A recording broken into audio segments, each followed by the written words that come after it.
اس وقت بات چیت چل رہی ہے، نون لیگ کا ڈیلیگیشن بھی پہنچا ہوا ہے بلاول ہاؤس لاہور میں، تو کیا پیپلز پارٹی نون لیگ کے وزیراعظم پہ کر لے گی اتفاق یا پھر اپنا وزیراعظم لانے پہ انسسٹ کیا جائے گا کہ بلاول بھٹو زرداری وزیراعظم ہو اگلے؟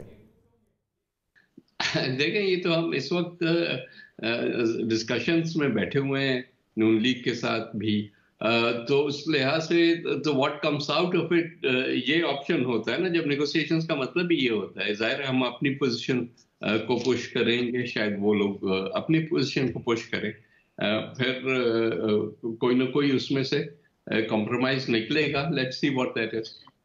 تو سر کیا مسلم لیگ نون کے وزیراعظم کو پیپلز پارٹی اب سپورٹ کر سکتی ہے یا نہیں کر سکتی؟ چونکہ بلاول صاحب نے ایک پوزیشن لی تھی الیکشن سے پہلے کہ بھائی ان کے ساتھ نہیں بیٹھیں گے، ان کے وزیراعظم کو نہیں مانیں گے. لیکن الیکشنز میں پرٹیکولرلی پارلیمنٹری ڈیموکریسی میں کولیشن میکنگ ہمیشہ بنتی ہے آفٹر دی الیکشنز. جو ریزلٹس آتے ہیں، جو ممبرس آتے ہیں، جو نمبرس گیم ہوتی ہے، اس کے بیسس پہ کولیشن میکنگ ہوتی ہے. تو الیکشنز میں پوزیشنز ہمیشہ ہارڈر ہوتی ہیں، لیکن پارلیمنٹ میں آنے کے بعد پوزیشنز جو ہیں وہ زیادہ ریئلسٹک ہوتی ہیں. تو آن دا بیسس آف دیٹ اس وقت بھی ڈسکشنز چل رہے ہیں. Let's see what happens. اگر آپ سب چیزوں کو پرکلوڈ کر دیں تو پھر تو شاید یہ پوری اسمبلی میں ایک ڈیڈ لاک آ جائے نا، کہ پی ٹی آئی بھی کسی سے نہیں بات کرے گی. یہ بتائیں کہ یہ جو نون لیگ کی سیٹیں آپ سے 20-22 سیٹیں زیادہ ہیں، تو آپ کو لگتا ہے کہ یہ شفافیت کے تحت ہی سیٹیں ان کی اتنی زیادہ آئی ہیں یا پھر الیکشن میں دھاندلی تھی اور یہ نتائج مینج کیے گئے ہیں؟ 2018 کا الیکشن زیادہ شفاف تھا یا یہ والا زیادہ شفاف تھا؟ میرا خیال ہے کہ نہ 2018 والے کمپلیٹلی کلین الیکشن سے، نہ یہ والے کمپلیٹلی کلین الیکشن سے. انفارچونیٹلی ہمارے ملک میں یہ ایک نیا سا رواج بن گیا ہے. اس میں بھی جتنی مینیپولیشن ہوئی ہے آپ نے دیکھا. پری پول ریگنگ اپنی جگہ پہ، پولز کے ریزلٹس پہ کتنے کویسچنس اٹھائے جا رہے ہیں، چاہے کوئی بھی اس کا بینیفیشری ہو، but at the end of the day it leaves a bad taste in the mouth.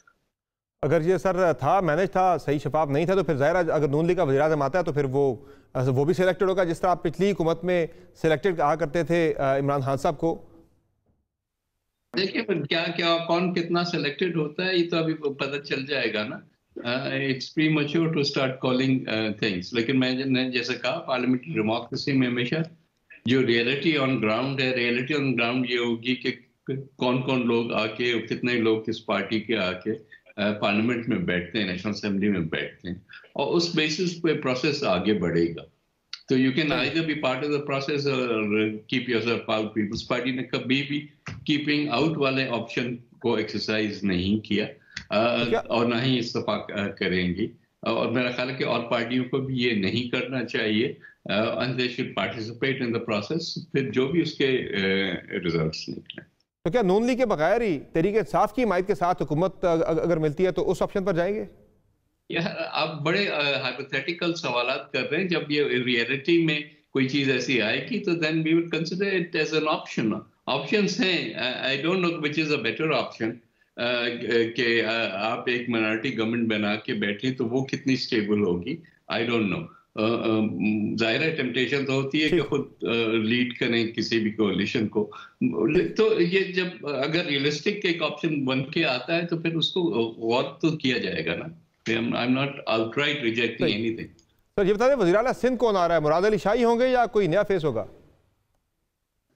دیکھیں فیصلہ تو پر سے میرا خیال ہے کہ پارٹی جب بیٹھے گی تو کر لے گی. لیکن I would say that he stands a very good chance.